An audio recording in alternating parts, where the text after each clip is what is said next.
I'm going to be talking about the chalk buildings of Boynton, one of which I recorded with a small team earlier this year. So we went around this building with tape measures and cameras and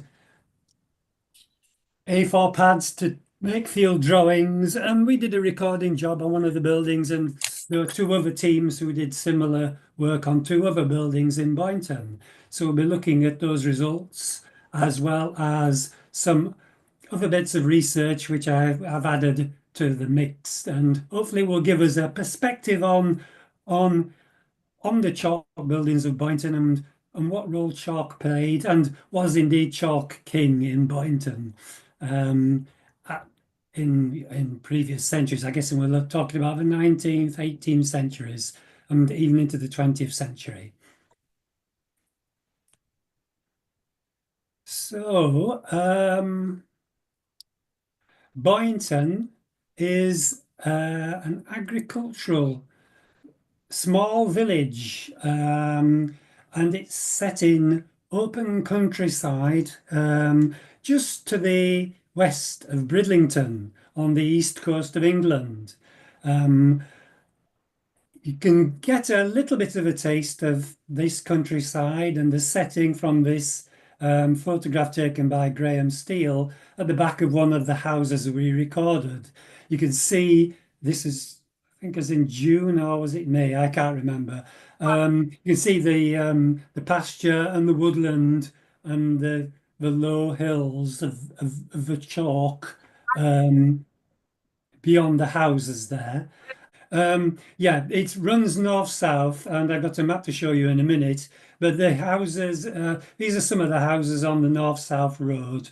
Um, and we are actually on the side of a hill which is rising behind us here, rising behind the photographer. And that is the chalk, a chalk hill going off to the west. So this is the 1909 map of Boynton, showing the buildings more or less as they are today. And the blue arrow indicates where the photographer was more or less standing to take a photograph looking east, to the right there, over the back of that house and over towards the fields. You can see that there aren't that many buildings in Boynton, and all of them are on this north-south aligned road here. This road off to the north goes off to a little village called Grindale, which we'll look at a couple of places in Grindale. And this road here, which cuts across, is the main road out of Bridlington going west towards the village of Rudston, which some of you may have heard of as the location of the Rudston monolith, prehistoric stone monolith in the churchyard at Rudston there. Now you might notice that things seem to get a little bit more potentially interesting in the south of part of Boynton because we've got more buildings, and there's certainly more buildings that look more complex than the ones north of this east-west road. And what we'll find is that the southern part of Boynton is a bit which has got the church, Church of England Church, St Andrews in it, along with the vicarage next to it. And if you look up here, there are a couple of major fold yards for major farm complexes there, which we don't really have north of Boynton, except right at the very north with Northwood Farm there. So you can see there are more complex and more buildings down in the south.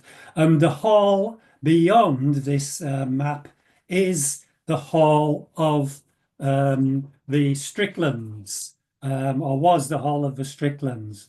Now, Dr. Adrian Green, who's been doing research into the hall and the estate, in his lecture on the Boynton Hall, states that the village developed from a medieval anchor point, the location of this anchor point is somewhere in Boynton, but it's not really known. There are references to a medieval manor of Boynton, but no archaeological evidence for its specific location. The current hall, which is a notable building, dates from the 15th century and has been added to over the years. And It was in the same family, the Stricklands, until the mid 20th century. So 5 centuries worth of occupation by one family, and the estate has developed from that. And clearly, the Boynton village itself was part of that estate uh, until it was sold in the 1950s. And if you're interested actually, and you haven't seen it, the history of the hall and the hall itself is covered by an excellent lecture by Adrian, which is available on YouTube, called Boynton Hall Simply Told. And that's a lecture to the Society of Antiquaries, and that's on YouTube.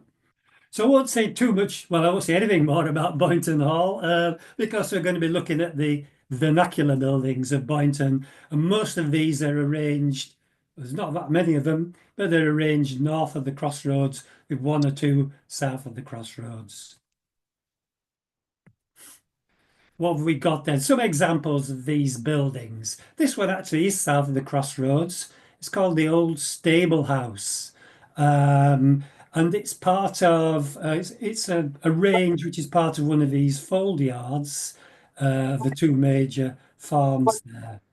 Now, we're looking at it from the road here. We can see this stable block is gable onto the road. And if you look at it, you might notice that the gable wall and indeed the walls themselves of the building are of chalk, although they appear to be possibly painted. I think they've been painted over the years. And if you look under this window here, there's been a bit of brick infill, and you can see the paint on the brick there. Um, Now, on this gable wall, we have a characteristic feature of buildings in this area and beyond, which is tumbling in these triangular insets of brick laid at an angle there to form effectively the water table in or the coping for the wall going down each side there. So this is very characteristic. A lot of the chalk buildings have this brick tumbling in. You might also notice that the chalk blocks on this gable wall are graded different depths of chalk blocks. Some are narrow, some are wider, some are quite big and deep at the on the plinth there at the bottom. And then looking along the building itself, we've got various openings, lots of changes to this over the years. Got shallow arches of brick. We've got different types of chalk in there. It's been, as you can imagine, for a farm building, probably much changed and altered over the years. But that's a nice example of how chalk's being used in a building south of the road in Boynton. Another one, this is quite a reasonably well-known building. It's on the crossroads itself, so you can look on the map on the right here. I've highlighted in red where this particular building is. So this is the smithy and forge on the crossroads. There's the crossroads itself. And a few differences with this one. Now, the other building we were looking at is literally 100 yards away down the road there. But this one has got, again, most of the walls are in chalk. But note that the arches, voussoirs of the arches are in chalk here. They were in brick in the last building and much shallower. Also, we've got a substantial brick underpinning or plinth here, and I think this is probably indicative of repair rather than possibly have been built like that. And another one thing I wanted to note was the coin stones, which I probably should have mentioned on the other buildings. The coin stones, which are the stones of the building materials on the corner of a building here. Here they're in chalk, and they're also in chalk in the previous building, and Often they're in brick. And finally, we look on the gable of this one here. There's no brick tumbling in, so the gable itself is in chalk. Now, this one, it's worthwhile mentioning the fact that we think that this one is part of John Carr's work in the village for the Stricklands, probably sometime in the 1770s. So that might explain some of these features, and we'll come to more on a little bit more on John Carr later on. And I think my last example from Boynton for the minute is this big farm here. This is the farmhouse part of a big farm complex with a big fold yard behind it. There's the farmhouse we're looking at from the road. And again, we can see this has got a late 18th century listing, and it looks quite a late building, so it's quite a high building, full 2 stories. Note that it's got this Welsh slate on it rather than pantiles. It's got brick tumbling in, and it's possibly even got a brick plinth.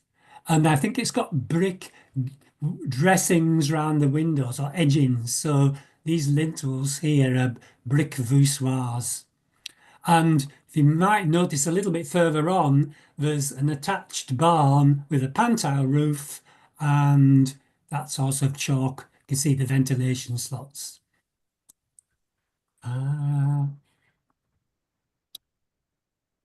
So this chalk, we've got a map of chalk. There's a geology map, and it shows you where the chalk is in England. And the chalk I'm showing in white here, and there's York, there's Lincoln, Bridlington, London down south. So the chalk runs in an arc through the wolds, the Yorkshire wolds and the Lincolnshire wolds, but then continues down south through Norfolk and so forth. Quite a lot of chalk down south.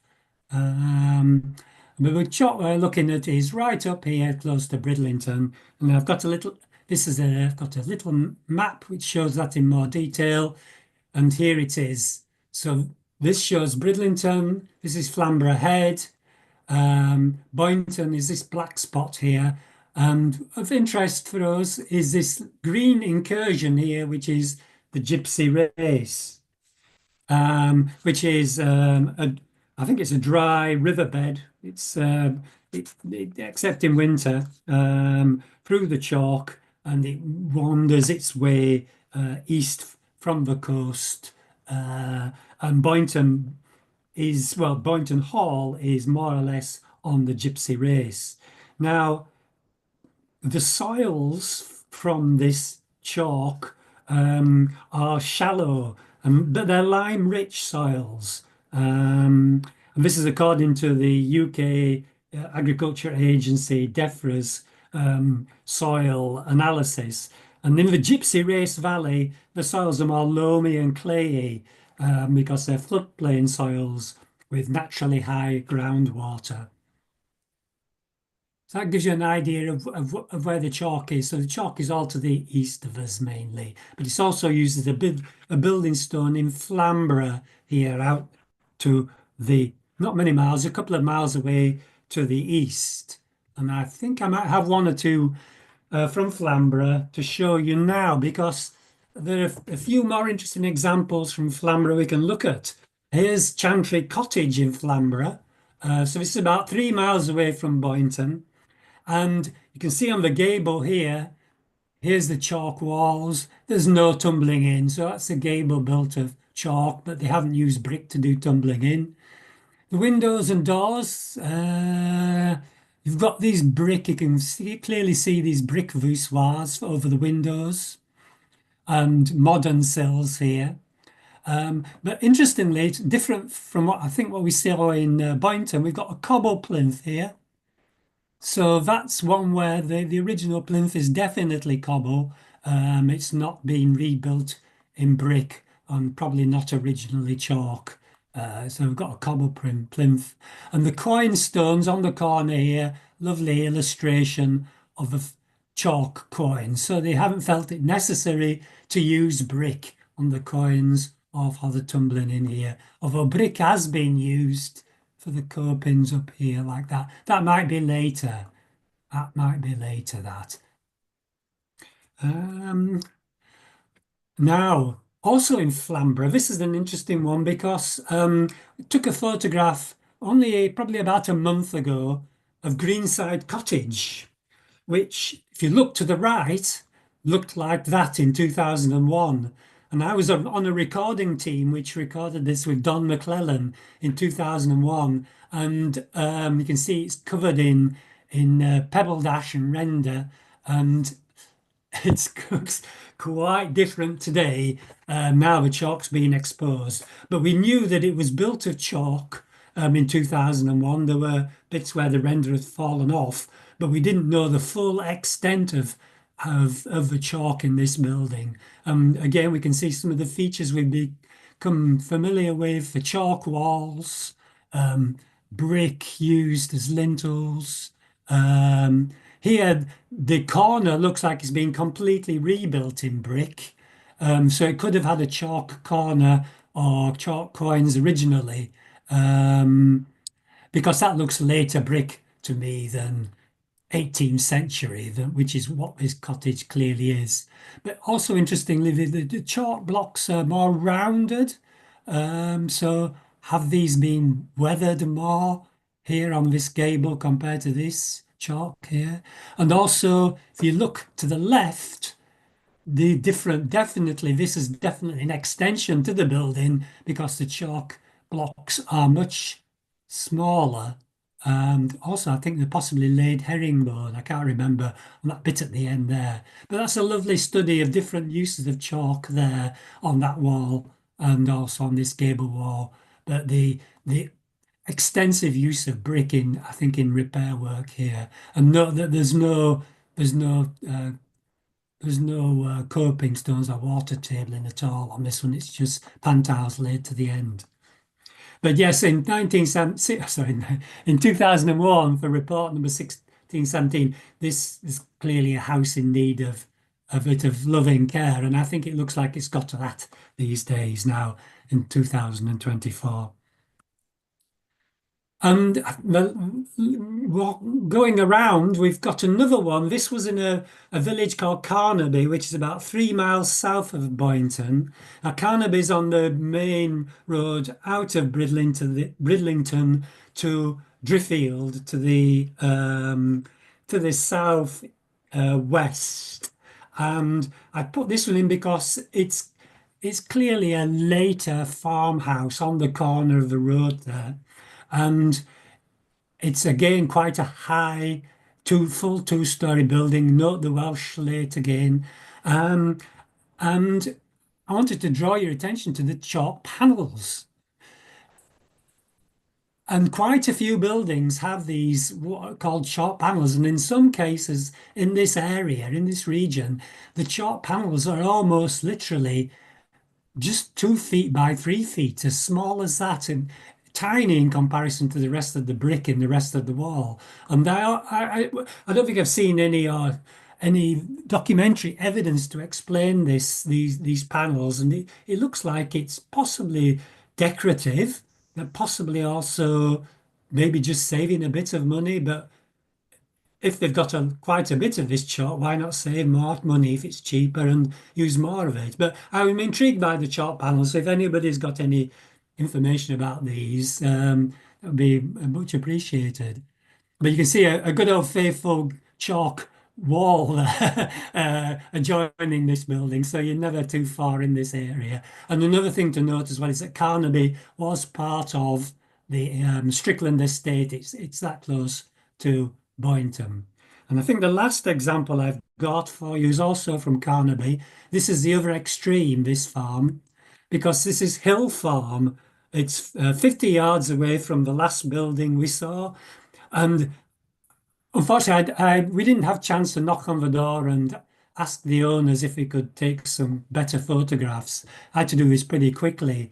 But we can see predominantly chalk here. We've got a farmhouse in front, which has got a very rare 1822 date stone on the front in chalk. with substantial brick plinths or underpinnings here. But you can see the fold yard going out the back here. All the buildings are chalk, and it is magnificent in a way. I think I would have to draw and measure all this farm complex. But you can see, I think this is relatively late, and you've got brick tumbling in here as well as brick coins, and there's also a good deal of brick used in this building, but also lots and lots of chalk. Okay, right. We've done our little tour of very close area around Boynton. We'll have a look at the buildings we've surveyed in a bit more detail now, because you might appreciate all those buildings we haven't been inside, the ones we've looked at so far. So it's a bit speculative what I've been saying about them, but I think it's been hopefully useful to see some more examples, because we have only got 3 buildings in Boynton to show you. However, there aren't that many more. There's probably only about 8 or 9, if that. So here we go. Number 19, Boynton. This is at the north end of the village. The last building in the village itself, other than the big farm at the top. This is number 19. And we can see here we've got a farmhouse with an extension and a little outbuilding on the side, a little outhouse on the side. That's me and one of our recording team wondering what to do.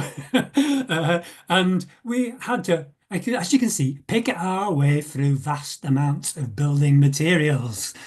And a little bit more about these later on, but the owner is clearly very keen on building. So you might, if you're very good, you might actually work out what's going on here, or indeed what's been going on.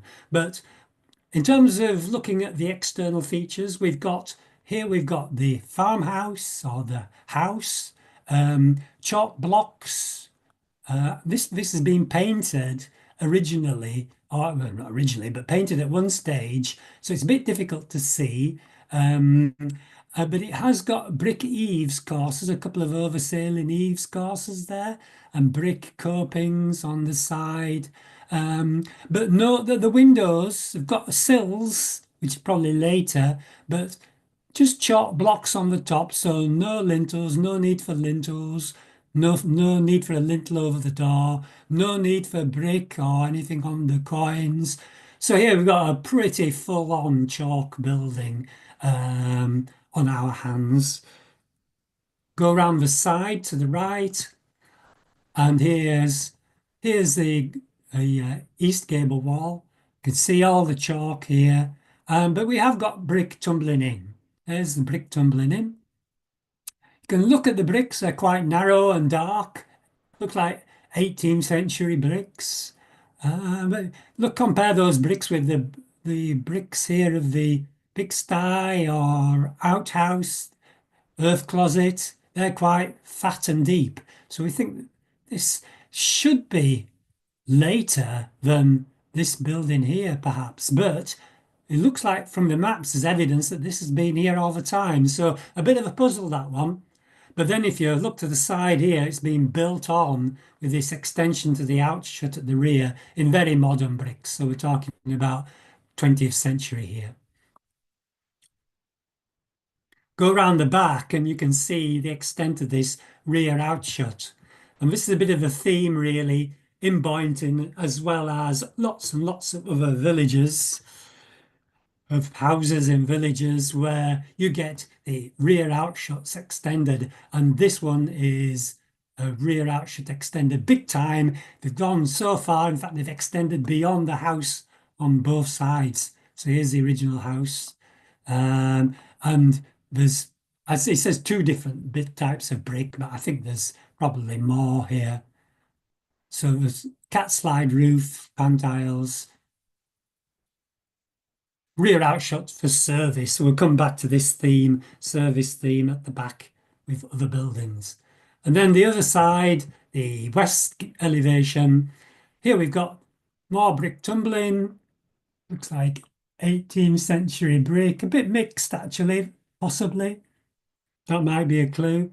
Some gable wall coins, chalk gable wall, and there's a brick plinth down there. So that's a spin round number 19. We'll come back to 19. I'll come back to these buildings again when we look at plan form, but I'm going to look at each one in terms of materials first. Number 13. Now, this is about 100 yards down the road in the middle of the village, north of the crossroads. Um, this looks quite different. So this, similar to some of the buildings we saw earlier on, is a full 2 stories, no dormers, no dormer windows, full 2 stories. We recorded the building on the left, number 13 here. This is the back of it, but there's the long outshut behind both buildings. And look at number 12. We've got brick voussoirs here, and there's also brick, I think, over the windows in number 13. And we've also got dental course, eaves course there as well, in brick. Yeah. The final building that we looked at was 3 West Lodge Cottage. Now, this one is south of the crossroads and it's opposite the church. So we're getting very close to the hall here, Boynton Hall. And this one, might notice it's pointed arched windows, very un-Boynton-like. And this is clearly some influence from the hall coming across. But we've still got chalk walls there.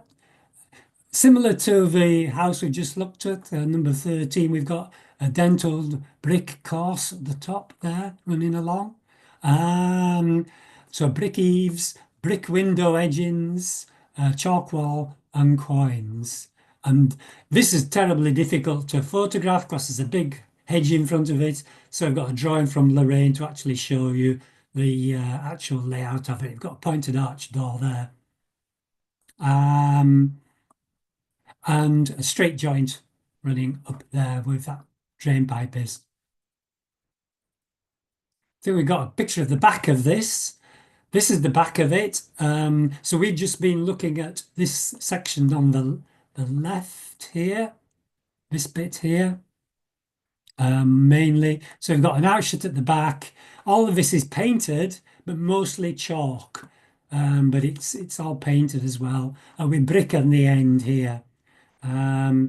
I don't think it's a big giveaway to say that this bit here is an extension, but we'll see how late that extension is later on in the talk. So all of this here is an extension, and the original chimney stack is this one here in the middle. You can see the narrow brick, and it's slightly off the ridge. Well, it's off the ridge compared to this one, which is a late chimney stack, part of the extension here. Pan tiles, but yeah, it's difficult to see the details from the photograph, but that gives a good impression of the outshot, certainly. Inside, this is one of the few ones where we could actually see a bit of materials from the inside. Now this here, we've got the top of one of the gables in the bedroom. We've got chalk again, inner wall of chalk. But you can see here there's brick tumbling in. It is brick, although it looks grey. It's, don't know. I didn't actually go inside this myself, but yeah, it's definitely brick. So we've had a look at the materials of the 3 buildings we've recorded, and one of the great things about this conference and this recording effort was we had the services of Richard Myerscough, a geologist who was able to give us his assessment of the building stones that used in these 3 buildings. So the last one we saw, West Lodge Cottage, he actually analysed the stone by drilling. So the owner allowed him to take a little sample, and he concluded that it was chalk built, this one, because the previous understanding was that this cottage had what was called Hildonley limestone in it, which is very chalk-like, but it's a different type of stone. But it was actually used a lot by the Stricklands in some of their estate buildings, and it's famous for its use at Kirkham Priory near Malton. And the chalk sample was very hard, marbleized meta chalk. Now, Richard has kindly explained to us that this chalk, which appears to be a very suitable building material. And I think we've seen it that clearly the builders in the 18th and 19th century who've built some of the buildings we've looked at, quite aware of this and very confident in using this chalk as the principal material throughout, almost throughout the house or the building, without too much recourse to brick and other materials for walls. So Richard's coined this, well, I'm not sure whether he's coined the term, but he uses the term marbleized chalk or meta chalk, which is normal chalk, which is, as I understand it, pressurized, has been pressurized geologically at some point in its long life, or relatively geologically short life, to become very hard. So the conditions, and I think this applies to mainly to the north of that chalk outcrop, are very good for making it hard through this marbleization, this pressure. 13 Boynton, no exposed stone, so it is chalk, but he couldn't actually say what type of chalk it was. And then number 19 Boynton, ashlar blocks, again, suppose marbleized Flamborough chalk formation. Now, the biozone of Sphenoseramus lingua, Richard. Now, I thought this was one of the little creatures, the fossils that lived in the chalk or got stuck in the chalk by which you could identify it. But when I looked it up, actually it's not. It's just a name for that biozone. And then there's lots of other fossils inside the chalk type, which then allow the geologist to identify the type of chalk from the fossils. But Sphenoseramus lingua is actually the name of the zone, not a little creature. And yeah, and Richard's also got a theory that some of the chalk could be reused from Roman times. I will move on because we're going to have a quick look at plan form now. So plan form is where how the building's organized, where the chimneys are, where the fireplaces are, where the front door is. 19 Boynton, this is the one we've seen already with the extension on the left here. Now this is what we call a central lobby entry house, because the front door leads into a little lobby here by the side of the main chimney stack, which is in the middle. There it is. Main chimney stack in the middle, and the outshut is at the rear here. That's it, more or less. The thing I liked about 19 Boynton was that these dotted lines here are the joists going across the forehouse to the right and the parlour to the left. They stop at this thin little wall here running across the back of the house. And then the staircase is between this thin wall and the thick rear wall of the house. So it shows that the staircase was an original feature, which is quite nice because we don't often know for sure whether staircases are original or not. And it's not often as clear as this, that this little staircase here was an original feature, part of the design of the house. Bits added on the side. We can see here the long outshut at the back.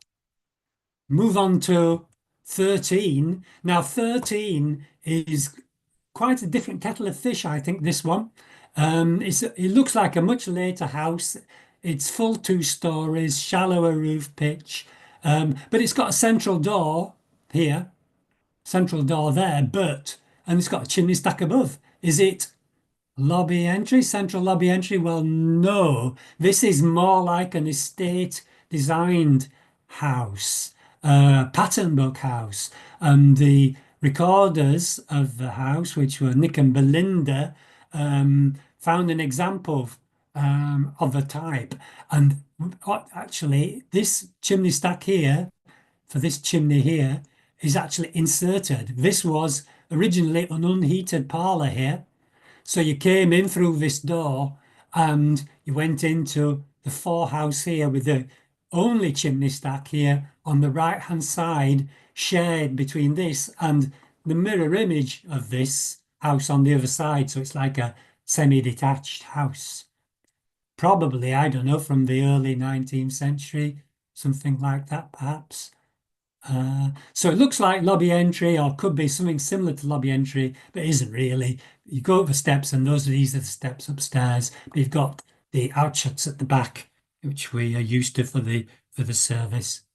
And then we go on to 3 West Lodge Cottage. This is this again. And here here's the extension, but we have got a lobby entry, central lobby entry, because this was the original bit of the house here. We've got a main front door into, would have been a little lobby here, or there's a little lobby there by the chimney stack, bread oven in here, and in this case, the joists go from front to back to the thick walls. So we don't really know where the staircase was, I don't think, in this one. At the minute, it's here. But we've got outshuts at the back and on the side.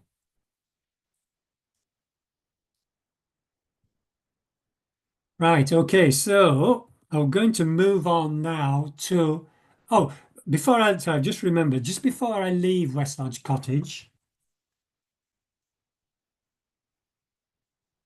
yeah, just before I leave West Lodge Cottage, we've got a thick wall at the rear here.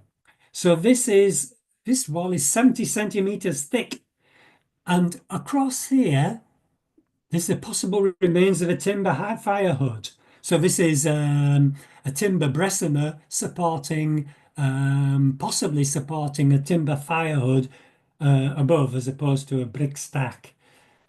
Now, who built this? Well, Adrian Green of the University of Durham has studied the hall and its landscape in depth and assigns the building to the well-known architect John Carr, giving a date of about 1770. And that date does fit in with everything else that was happening on the estate at the time. The hall was being updated by Sir George Strickland, the grounds were being landscaped, and the church was being rebuilt, again, probably by Carr. And a lot of other buildings on the estate were also being worked on by Carr. So we think that the pointed windows are Carr's. However, we also think that the thick walls and the timber Bessemer fire possibly part of an earlier building, perhaps modified by Carr later on. But we'll come to more of that later on when we look at the maps.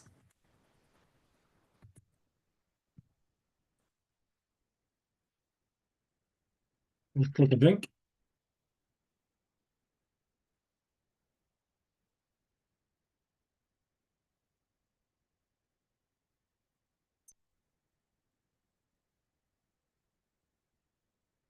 So, what we've got here is 2 maps. On the left is the 1909 25-inch map, which we've already seen.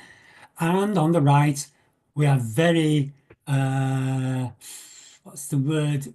Yeah, we're very grateful to have the Strickland plan of around 1724 to use. Now, I think this is normally available in the East Riding archives, but that's been closed for some time. But this map was used by, part of it was used by Adrian Green in his presentation on Boynton Hall, simply told, which I've mentioned already. And we had a look at the rest of it, and it's got the rest of the village on. Now, this is quite sensational, I think, because if you're thinking about Boynton Village, if you compare the 2 maps, certainly below the road, which it's been moved, there's not much that's the same. So it looks like the whole of the northern part, the more than half the village has been completely changed following enclosure in the other works in the mid 18th century. In the mid 18th century, Boynton, before the mid 18th century, the northern part of Boynton is not as we know it today. But since then, not much has changed. But if we look at the road as a starting point and the church, on the left here, we've got a little bit of the 1724 road um, still there, shown, and it goes to the south of the church there.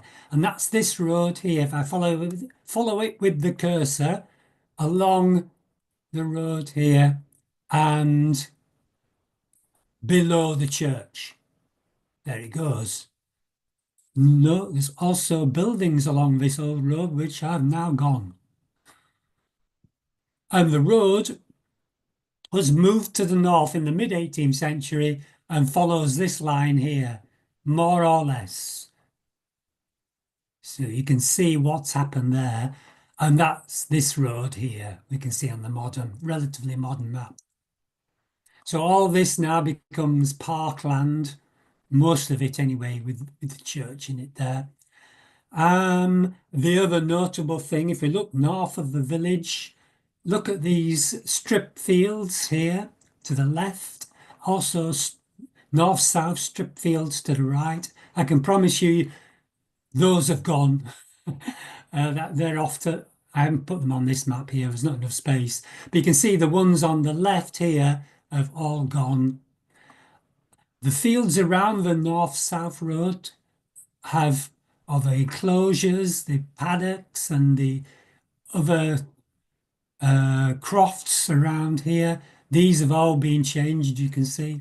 And even the buildings, I think, are all completely different. So I think all these buildings here shown in 1724 no longer exist. They don't match up with what we've got in 1909 or indeed today. The only exception is possibly a bit of the farmhouse at the top of the road up here. We didn't look at that. So that's courtesy. Thanks very much to East Riding Archives, the archivist, for getting permission for us to use this detail from this map here, because it's absolutely fascinating and just shows you how much Boynton's changed from the mid 18th century. We'll go on to the next map, which is the tithe map. There are more maps in East Riding, and we'll probably have a look at those when the archives open again. The minute we've just got the tithe map, and by 1843, we've got number 1314 is there.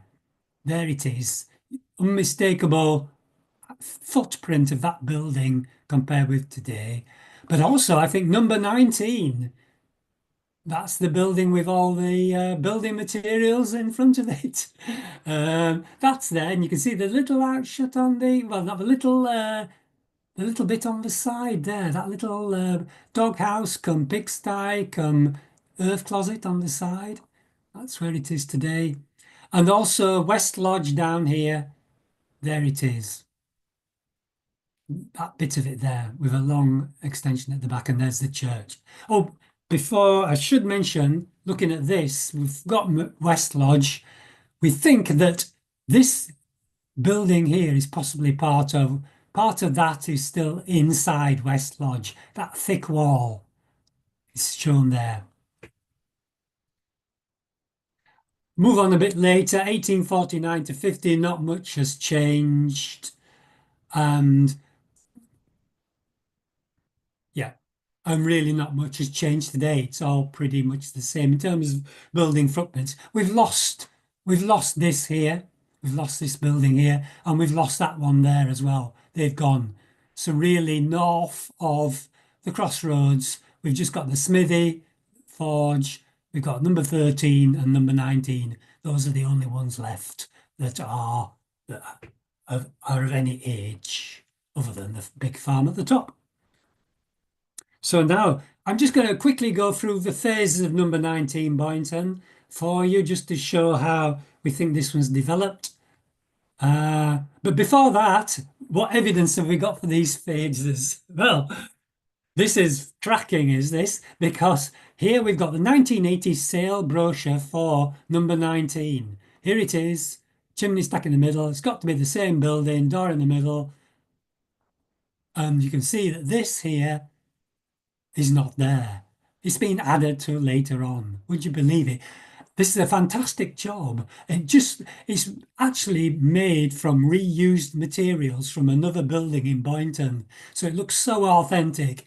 There's no way without this, I don't think, that I would have been able to tell that this was a 1980s building. It's unbelievable.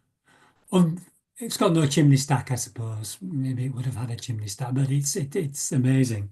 And if you have a look, this is the source of some of those reused materials.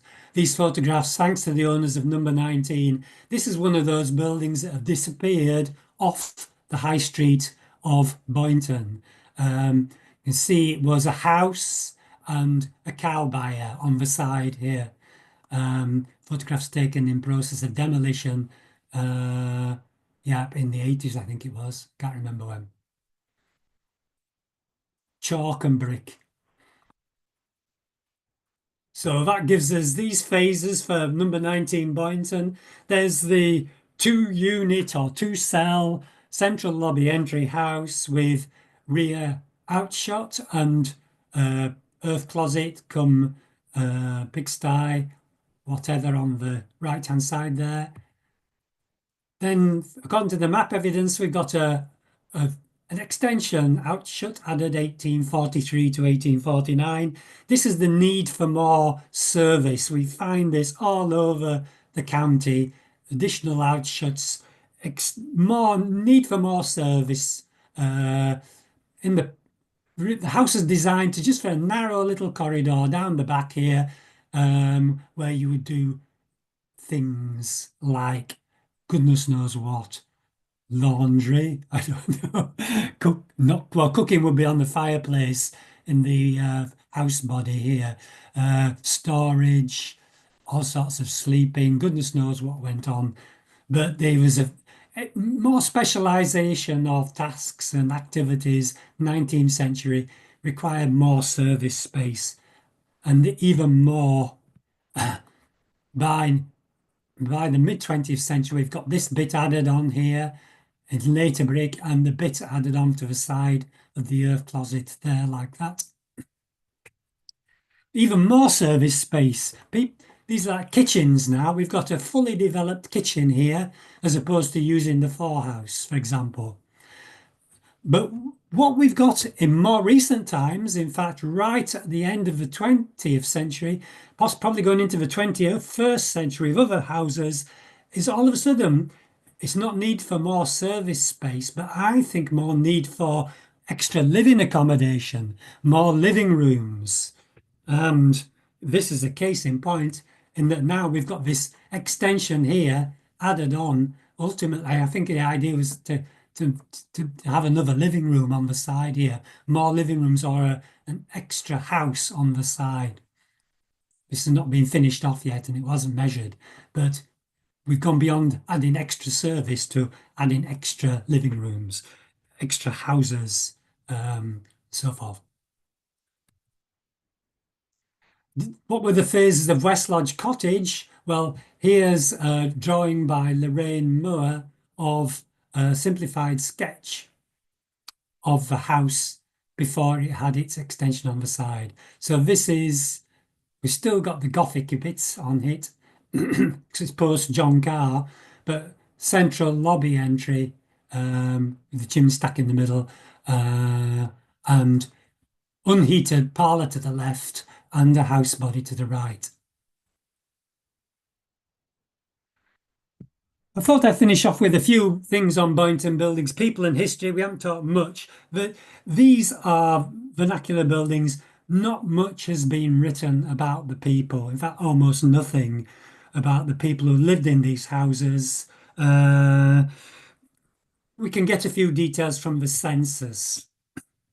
In the 19th century, about the inhabitants of Boynton in general, and there's probably not a lot I mean, most of the occupations are to do with farming, um, and a little bit of support for that farming activity. And also there's some for the hall as well, for the estate. And some of the farms will be estate farms as well. So a bit of intermingled, I think. But in 1851, there were three farmers, 1911, six farmers, possibly the census area increased to include those extra farms. But servants I thought was interesting. Farm servants and servants went down from 26 to 4. So by 1911, servants disappeared from the census. Wagoners went down from 6 to 3. Gardeners went up from 1 to 3. Horsemen, 0 to 7. So no horsemen recorded in 1851, 7 in 1911. Horsemen, presumably, I don't know, probably not identified as a trade as such in 1851. They must have had horsemen in 1851. Teachers, well, probably no teachers in 1851, two in 1911, and the bakers as one apprentice in 1911. But there's in 1851, there's no evidence of anything like bakers or anything to service this particular population um, living in the village. Changes a bit, or not much anyway. In 1851 and 1911, we've also got labourers, shepherds, blacksmiths, grooms, there's a carpenter, a vicar living in the vicarage, and a dressmaker. So we did have a dressmaker in 1851. So you could get a dress locally in 1851, but not much else. Dressmaker, a baker, blacksmith, carpenter. That's about it, isn't it, in 1851? But by 1911, the baker, we've got a baker, we've got hairdresser in 1911, nursery governess, sawyer, okay, roadman, that's an interesting one. Joiner, third lad and cowman. One or two little indications there that we're coming into the 20th century with specializations in trades. But you can see that from the census records, you can see what type of village this is, and it's only a small place. 1851, there are 18 households. In 1911, 27 households. A couple of old photographs, thanks to the owners of number 19 for these. Bob Baker, born in 1877, and his wife Edith Jane, standing in front of number 19, probably in the 1940s, 30s, something like that. And we think this is Mrs. Baker again, and their son Frank, who was born in 1907, standing in front.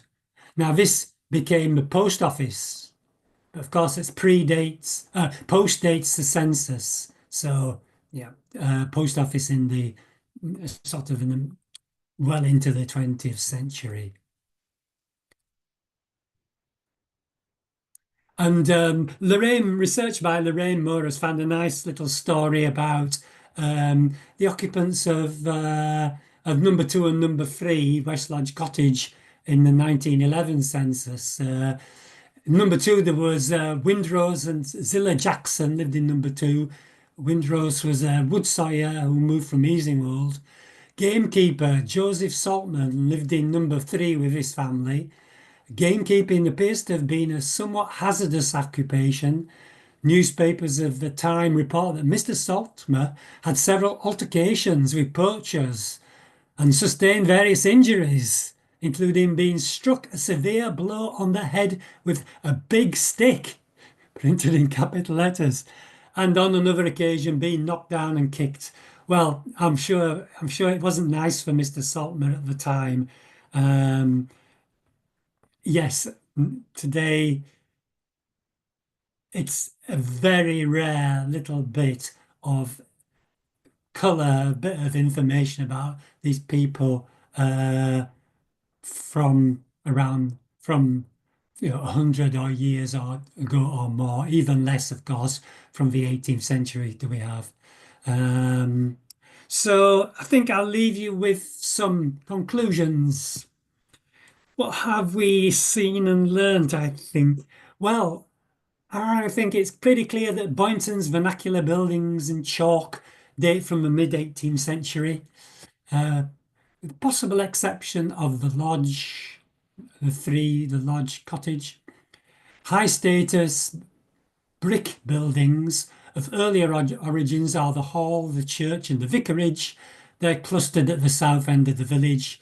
This includes also um, some of the parts of the estate, not the estate, the park buildings in the park to the around the hall. It's likely that all buildings other than these were swept away after a mid-18th century enclosure, except possibly part of the lodge.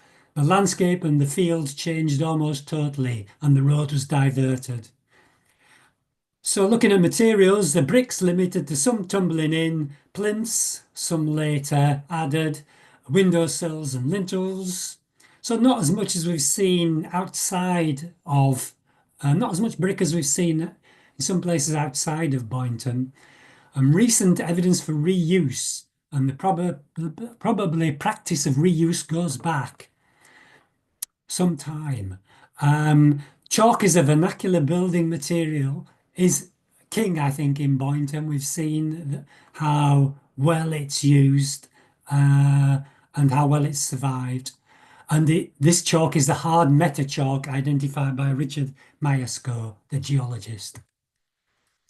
And finally, the plan form, limited evidence really. We've only got a couple of central lobby entry houses, short outshuts for service, probably original or extended, because the main domestic developments in the later 19th and early 20th centuries are the extension to outshuts. The main domestic developments post the sale of the estate in 1952, expansion of living rooms, conversion of farm buildings in fold yards, and one conversion was going on as we actually were doing the recording earlier this year. So some of those farm buildings well, out of use farm buildings will be converted pretty quickly, I think. Lots of smaller farm buildings in plots, and finally, if anyone finds any any pre-1750 evidence in their chalk Boynton buildings, please contact the YVBSG. It's possible there might be something similar to what we saw in the lodge somewhere. So I'll just leave you with some acknowledgements. Thanks very much to the householders and local contacts who set up the buildings to record. Teams of building recorders from the YVBSG for doing the drawing, the measuring, photography, historical research. The owner of Boynton Hall, the genealogist website, got the tithe information from them. East Riding of Yorkshire Archives for the Strickland map plan. National Library of Scotland for the Ordnance Survey maps. Richard Myerscough for the geological analysis. Adrian Green for his work on the Stricklands and Boynton Hall. And finally, Yorkshire Vernacular Building Study Group for arranging this. So that concludes the talk. I hope you've enjoyed it and hope to see you again soon. Thank you very much.